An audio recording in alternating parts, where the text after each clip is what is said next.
नया वीडियो जिसमें हम बात करेंगे कक्षा 7 का जो 9वां चैप्टर है जिसका नाम है मृदा।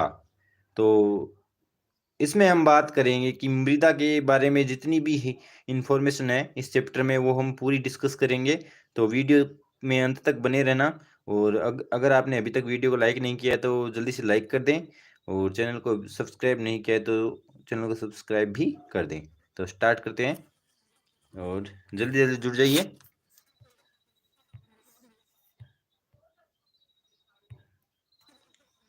चैप्टर का नाम है मृदा। साइंस का जो चैप्टर है 9वां चैप्टर है ये, जिसका नाम क्या है मृदा। ठीक है, तो सबसे पहले इसमें बात करते हैं कि मृदा आखिर क्या है।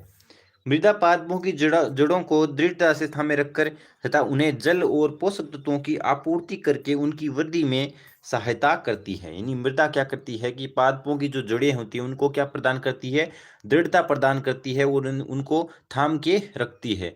साथ ही जल और जो पोषक तत्व है वो भी उन जो पेड़ पौधे हैं उनको प्रदान करती है, और जो पेड़ पौधे उनकी वृद्धि में सहायता मिलती है। ठीक है, यह अनेक जीवों का आवास है, और जो मृदा है वो अनेक जीव है उनका आवास स्थान भी है। बात समझ में आ रही है? मृदा है वो क्या कर रही है, पेड़ पौधों को क्या कर रही है, दृढ़ता प्रदान कर रही है, जड़ों को उन्हें थाम के रख रही है, और साथ ही जल और जो पोषक तत्वों की आपूर्ति है वो भी पेड़ पौधों को मृदा के द्वारा होती है। ठीक है दोस्तों, आगे बात करते हैं। मृदा परिच्छेदिका या इसे वो क्या बोलते हैं, प्रोफाइल। मृदा परिच्छेदिका या प्रोफाइल। मृदा अनेक परतों की बनी होती है। यानी मृदा है वो अनेक अलग अलग परतें होती हैं, उन परतों से बनी होती है। मृदा की विभिन्न परतों से गुजरती हुई ऊर्ध्वाधर काट मृदा परिच्छेदिका कहलाती है। और जो मृदा की जो विभिन्न जो परतें होती हैं उनसे गुजरती हुई जो ऊर्ध्वाधर जो रेखाएं होती है, ऊर्ध्वाधर ऊर्ध्वाधर रेखा का जो काट है उसे क्या बोलते हैं, मृदा परिच्छेदिका कहते हैं। ठीक है दोस्तों, आगे देखते हैं। प्रत्येक परत स्पर्श या गठन, रंग, गहराई और रासायनिक संगठन में भिन्न होती है। यानी प्रत्येक जितनी भी परतें होती है वे सभी क्या होती हैं, स्पर्श में, रंग में, गहराई में, और जो रासायनिक उनका संगठन होता है वो क्या होता है, भिन्न भिन्न होता है। ये परतें संस्तर स्थितियां कहलाती है, और ये सभी की सभी परतें हैं वो क्या कहलाती है, सहस्तर स्थितियां कहलाती है या सहस्तर परत कहलाती है। ठीक है दोस्तों, इसमें तीन स्तर है, इन तीन स्तर की हम बात करेंगे। तो सबसे पहले जो पहली स्तर है उसके बारे में बात करेंगे। इसमें हमने पॉइंट लगा के रखा है। पहला पॉइंट वो ए नाम से, सबसे ऊपर वाली संस्तर स्थिति सामान्यतः गहरे रंग की होती है। यानी सबसे जो ऊपर ऊपर वाली जो स्तर होती है वो क्या होती है, गहरे रंग की होती है, क्योंकि यह ह्यूमस और खनिजों से समृद्ध होती है।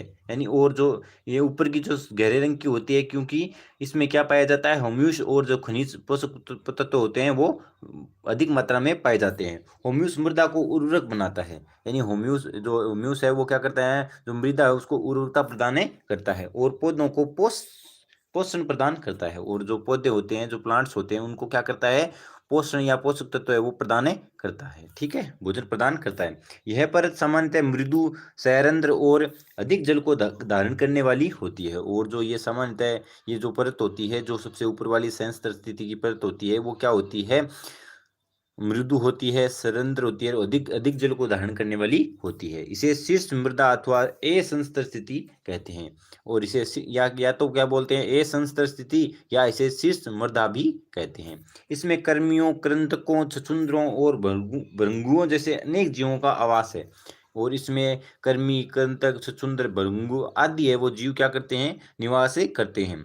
छोटे पादपों की जड़ें पूरी तरह शीर्ष मृदा में ही रहती है, और जो छोटे जो प्लांट्स होते हैं उनकी जो जड़ें होती है वो पूरी तरह यानी पूरी पूर्ण रूप से शीर्ष जो मृदा होती है उसी में रहती है। ठीक है दोस्तों, नेक्स्ट पॉइंट देखते हैं। इसमें सेकंड जो परत है उसको हमने 20 नाम से लगा के रखा है। शीर्ष मृदा के नीचे की परत में ह्यूमस कम होती है। यानी शीर्ष मृदा है और उसके नीचे जो परत होती है उसमें क्या होता है कि ह्यूमस की कमी होती है, लेकिन खनिज अधिक होते हैं। और लेकिन इस जो परत है इसमें खनिज है वो अधिक मात्रा में पाए जाते हैं। यह सामान्यतः अधिक कठोर और अधिक घनी होती है। और यह जो परत होती है वो अधिक मात्रा में कठोर होती है और अधिक ही घनी होती है।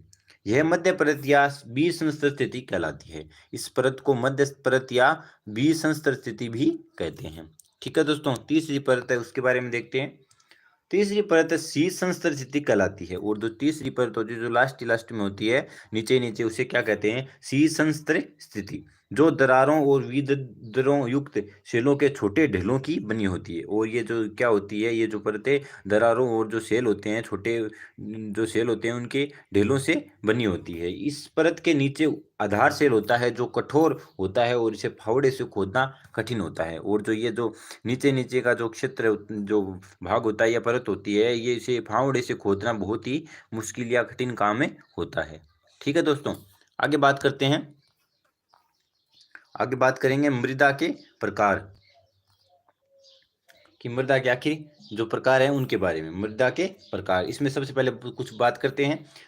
किसी मृदा में बालू और चिकनी मिट्टी का अनुपात उस मूल सेल पर निर्भर करता है जिससे उसके कण बने हैं। यानी किसी मृदा में क्या होते हैं, ये तो या तो बालू या चिकनी मिट्टी का जो अनुपात है वो मूल सेल यानी जो पूरी की पूरी जो मृदा है उस पर निर्भर करता है।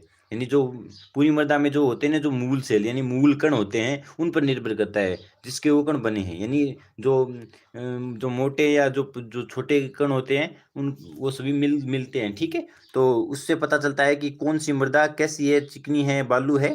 तो उसे उन कणों को ध्यान में रख कर ही मृदा का अनुमान लगाया जाता है।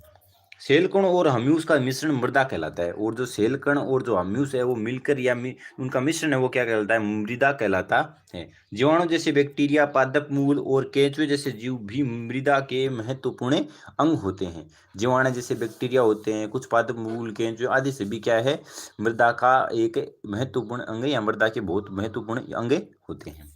ठीक है, आगे बात करेंगे कि मृदा के प्रकार। हमने मृदा के प्रकार पढ़ रहे हैं ना, तो इसमें पढ़ते हैं मृदा के कुछ प्रकार। इसमें पहला है बलुई मृदा। ठीक है, यदि मृदा में बड़े कणों का अनुपात अधिक होता है तो वह बलुई मृदा कहलाती है। यानी अगर मृदा है उसमें क्या हो कि बड़े कण हो, अधिक मात्रा में बड़े कण हो, तो उन उस अधिक होने के कारण ही उसे क्या कहेंगे, बलुई मृदा कहेंगे। यह भूरे रंग की भी, ये भूरे रंग की होती है। ठीक है, नेक्स्ट टिप्स में देखते हैं। नेक्स्ट जो मृदा का प्रकार है वो दूसरा है मृमण्य मृणमय मृदा। यदि बारीक कणों का अनुपात अपेक्षाकृत अधिक होता है तो वह मृणमय मृदा कहलाती है। यानी अगर क्या हो कि बारीक जो कण होते हैं उनका अनुपात अधिक मात्रा में हो तो वह मृदा क्या कहलाती है, मृमण्य कहलाती है। ठीक है, अगला देखते हैं दोमट मृदा या दुमटी मृदा। यदि बड़े और छोटे कणों की मात्रा लगभग समान होती है तो यह दुमटी या दोमट मृदा कहलाती है।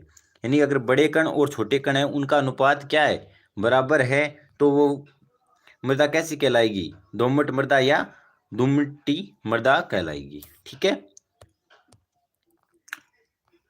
आगे हमने कुछ पॉइंट लगा के रखे हैं, उनको देखते हैं। बालू के कण अपेक्षाकृत बड़े होते हैं। यानी जो बालू होती है, जो बलुई मिट्टी होती है, उसके कण क्या होते हैं, अधिक मात्रा में या अपेक्षाकृत क्या होते हैं, बड़े होते हैं। ये आसानी से एक दूसरे से जुड़ नहीं पाते, और ये जो बलुई मृदा है उसके कण हैं वो एक दूसरे से जुड़ते नहीं, अतः इनके बीच में काफ़ी रिक्त स्थान होता है। और इनके बीच में नहीं जुड़ने के कारण इनके बीच रिक्त स्थान है वो अधिक होता है। अतः बलुई मिट्टी हल्की, स्वादित और शुष्क होती है। इसी कारण बलुई मिट्टी है वो हल्की होती है, शुष्क होती है और स्वादित होती है। ठीक है दोस्तों, आगे बात करते हैं नेक्स्ट पॉइंट में। मृत्तिका या चिकनी मिट्टी के कण सूक्ष्म होने के कारण परस्पर जुड़े रहते हैं, और मृत्तिका या जो चिकनी मिट्टी है उसके कण क्या होते हैं, अधिक मात्रा में शुष्क होते हैं, सूक्ष्म होते हैं, और इसके कारण ही ये कण क्या होते हैं, परस्पर जुड़े रहते हैं, और उनके बीच रिक्त स्थान बहुत कम होता है। और इनके बीच में जो रिक्त स्थान है जो वो क्या होता है, बहुत ही कम होता है। चिकनी मिट्टी में वायु कम होती है लेकिन यह भारी होती है। इसीलिए चिकनी मिट्टी में तो वायु कम होती है लेकिन यह क्या होती है, चिकनी मिट्टी वजन में भारी होती है, क्योंकि इसमें बलुई मृदा अपेक्षा अधिक जल रहता है। यानी बलुई मृदा की अपेक्षा क्या होता है, इसमें अधिक मात्रा में जले रहता है, क्योंकि इनके बीच है वो वायु है वो, इन चिकनी मिट्टी में वायु क्या होती है, कम होती है। इसीलिए क्या होता है, जो बलुई मृदा है उसकी अपेक्षा अधिक जल इसमें रहता है। ठीक है दोस्तों, नेक्स्ट पॉइंट के बारे में देखते हैं। नेक्स्ट पॉइंट, पादपों को उगाने के लिए सबसे अधिक शीर्ष मृदा दोमट है, यानी पादपों को अगर उगाना है तो उगाने के लिए सबसे अधिक शीर्ष मृदा क्या है? दोमट या दुमटी मृदा है। दोमट मृदा बालू, चिकनी मिट्टी और गाद नामक अन्य प्रकार के मृदा कणों का मिश्रण होती है। और जो दोमट मृदा है वो क्या होती है? बालू, चिकनी मिट्टी, गाद और अन्य प्रकार की जो मृदा है उनका मिश्रण या उनका जो मिलाप होकर जो बनी मृदा है वो दोमट मृदा है। दोमट मृदा में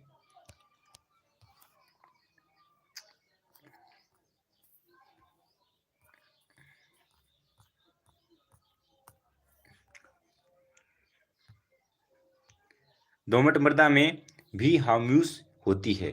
दोमट जो मृदा होती है उसमें भी क्या होती है? ह्यूमस होती है। इस मृदा में पादपों की वृद्धि के लिए उचित मात्रा में जल धारण क्षमता होती है। यानी जो दोमट मृदा है उसमें भी क्या होता है? ह्यूमस होती है। और इस मृदा में पादपों की जो वृद्धि है उसके लिए उचित मात्रा में जो जल को धारण करने की क्षमता भी पाई जाती है। कि इसमें क्या हो कि पादपों की वृद्धि हो सके, इसलिए इस मृदा में क्या होता है कि जल को धारण किए रखने की क्षमता होती है। ठीक है दोस्तों, आगे बात करते हैं मृदा के गुण, कि मृदा के क्या क्या गुण हैं। मृदा के गुण, मृदा में पहला इसमें पॉइंट है, मृदा में जल अंतःस्रवण दर, जो रेत या मृदा है उसमें जल अंतःस्रवण की जो दर है वो कितनी होती है? जैसे जैसे 200, इसमें देखें, जैसे 200 ml जल को फर्श पर डालने पर वह अवशोषित होने की जगह फैल जाता है। यानी जब हम क्या करते हैं कि 200 ml या कितना भी जल लेकर किसी फर्श पर डालते हैं तो वो क्या होगा? वहाँ उस फर्श पर क्या नहीं होगा? अवशोषित नहीं होगा, उसकी जगह क्या हो जाएगा? पानी है वो फैल जाएगा। वहीं कच्ची मिट्टी पर डालने पर वह अवशोषित हो जाता है। और अगर आप क्या करोगे, अगर मिट्टी कैसी है? कच्ची मिट्टी है, अगर कच्ची मिट्टी पे आप पानी को डालोगे तो क्या होगा? पानी अवशोषित हो जाएगा। अतः 200 ml जल का कितना भाग कितने मिनट में अवशोषित हुआ, इसे हम अंतःस्रवण दर से ज्ञात करते हैं। यानी कितना भाग, यानी जल का कितना भाग जल है वो कितने मिनट में अवशोषित हुआ है रेत में, कच्ची मिट्टी में, इसे हम क्या कहते हैं? अंतःस्रवण दर कहते हैं। ठीक है, अंतःस्रवण दर इसी से क्या किया जाता है? ज्ञात किया जाता है। अंतःस्रवण दर की दर किस प्रकार से ज्ञात करेंगे? जल की मात्रा बट्टे अंतःस्रवण की अवधि या मिनट। ठीक है, ml जो पानी की मात्रा है वो होगी, और अंतःस्रवण यानी मिनट, कितने समय में अवशोषित हुआ। ठीक है, तो अंतःस्रवण दर वो निकले जाएगी। अब बात करते हैं नेक्स्ट, जो मृदा में नमी, मृदा के गुण पढ़ रहे हैं तो इसमें दूसरा पॉइंट क्या है? मृदा में नमी। मृदा में नमी होती है, इसे जानने के लिए मृदा के थोड़े नमूने को गर्म करने पर उसमें उपस्थित जल वाष्प के रूप में उठता है तथा नली की दीवार पर ठंडा होकर संघनित हो जाता है। जब क्या हो, मृदा में अगर आपको नमी का पता करना है तो क्या करना पड़ेगा कि आपका थोड़ा सा मृदा है उसका नमूना लेना होगा और उसे गर्म करेंगे। किसी नली है या किसी नली में क्या करेंगे, उस रेत को डाल देंगे मृदा को, और उसको उसके बाद उससे नलिका को गर्म करेंगे तो क्या होगा कि वाष्प जो जल है उसमें वो क्या होगा? वाष्प के रूप में ऊपर उठेगा, और जो नली की जो दीवार है उस पर ठंडा होकर क्या हो जाएगा? संघनित हो जाएगा, यानी वाष्प से फिर से द्रव में बदल जाएगा। ठीक है दोस्तों, आगे बात करते हैं, नया नई हेडिंग है मृदा और फसलें। ध्यान से देखना, मृदा और फसलें। भारत के विभिन्न क्षेत्रों में भिन्न भिन्न प्रकार की मृदा पाई जाती है। यानी भारत के अलग अलग जो क्षेत्र है वहां पर अलग अलग प्रकार की मृदा पाई जाती है। जलवायु कारक तथा मृदा के घटक सम्मिलित रूप से किसी क्षेत्र विशेष में उगने वाली वनस्पति तथा फसलों की किस्मों का निर्धारण करते हैं। यानी जलवायु जो कारक होते हैं और जो मृदा के घटक है वो सम्मिलित रूप से या मिलकर क्या करते हैं, किसी क्षेत्र विशेष में जो उग रही जो वनस्पति और जो फसल है उसकी किस्मों का क्या करते हैं? निर्धारण करते हैं। यानी किस्मों का निर्धारण, फसलों और जो वनस्पति है उसका निर्धारण क्या किस प्रकार होता है? जलवायु कारक और मृदा के जो घटक होते हैं उनके द्वारा होता है। ठीक है दोस्तों, आगे बात करते हैं, कुछ पॉइंट हमने लिख रखे हैं। पहला पॉइंट इसमें मृणम में और दुमटी मृदा या दोमट मृदा दोनों ही गेहूं और चने जैसी फसलों की खेती के लिए उपयुक्त होती है। मृणम में और जो दोमट मृदा है वो दोनों ही क्या करती है? गेहूं और जो चने हैं उनकी फसलों के लिए उपयुक्त मानी जाती है। धान के लिए मृत्तिका जिसमें जैव पदार्थों के साथ जल धारण की क्षमता होती है, और जो धान धान होती है उसके लिए क्या होता है? मृत्तिका हो जिसमें क्या हो? जैव पदार्थ है उनकी मात्रा क्या हो? जल धारण करने की क्षमता अधिक हो, उसमें धान उगाया जाता है। ठीक है, आगे बात करते हैं मसूर और अन्य दालों के लिए दोमटी मृदा या दोमट मृदा जिसमें से जल निकासी आसानी से हो। और मसूर जो अन्य दाल है वो क्या, मसूर और जो अन्य प्रकार की दालें होती है वो क्या किस में उगती है या किस में अधिक मात्रा में उत्पन्न की होती है, दोमटी मृदा या दोमट जो मृदा है उसमें, जहाँ क्या हो जल की जो निकास है वो अधिक या आसानी से हो उसके। आगे बात करते हैं, 2 पॉइंट और इसमें। कपास के लिए बलुई दोमट मृदा अधिक उपयुक्त होती है, और जो कपास की खेती है उसके लिए बलुई और दोमट मृदा है वो अधिक मात्रा में उपयोगी होती है। गेहूं जैसी फसलें महीन मृणमय मृदा में उगाई जाती है, और गेहूं जैसी जो फसलें हैं वो महीन जो मृणमय मृदा होती है उसमें उगाई जाती हैं, क्योंकि यह ह्यूमस से समृद्ध होती है। लास्ट टॉपिक देखते हैं इसमें, मृदा अपरदन कि आखिर मृदा अपरदन किस प्रकार होता है। मृदा अपरदन क्या है? जल, पवन अथवा बर्फ के द्वारा मृदा की ऊपरी सतह का हटना मृदा अपरदन कहलाता है। यानी जल हो सकता है, पवन हो सकती है, बर्फ हो सकती है, इनके द्वारा क्या हो कि मृदा की जो ऊपरी जो परत होती है, ऊपरी जो सतह होती है उसका एक जगह से हट जाना मृदा का अपरदन कहलाता है। मृदा का अपरदन मरुस्थल अथवा बंजर भूमि जैसे स्थानों पर अधिक होता है, और जो मृदा का जो अपरदन हो रहा है वो अधिक मात्रा में मरुस्थल और जो बंजर भूमि होती है वहां पर अधिक होता है। ठीक है दोस्तों, तो कल हम पढ़ेंगे नेक्स्ट जो चैप्टर है, जो 10वां चैप्टर है इसमें उसके बारे में। तो अगर आपने अभी तक वीडियो को लाइक नहीं किया है, चैनल को सब्सक्राइब नहीं किया है तो जल्दी से कर दीजिए। मिलेंगे नेक्स्ट वीडियो में, तब तक के लिए बाय।